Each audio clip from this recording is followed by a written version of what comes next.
دیون برای مونیس جان و برای پدر مونیس جان که در شهر رسیان مسافر بودن. ای مادر جانا خواهش میکنیم که سرود دهد با علمه گریه نمیکنیم، فقط دعاگوی فرزندان میشیم. سرود غریبی پیشکش مسافرانی سرخوش فیضعلی چار.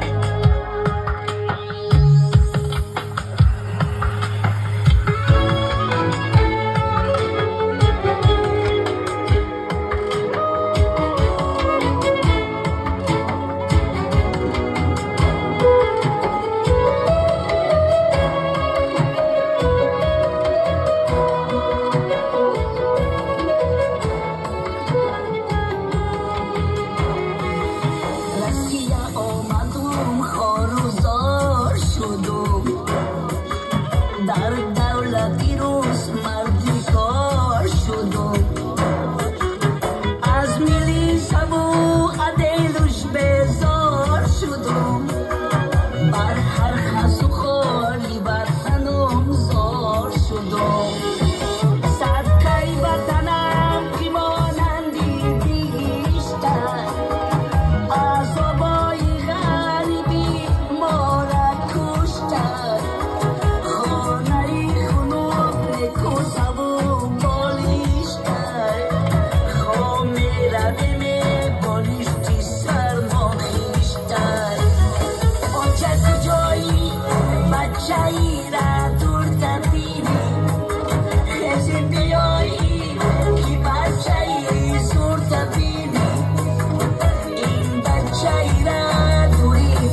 سعیز و طبیعی میسوزد جگره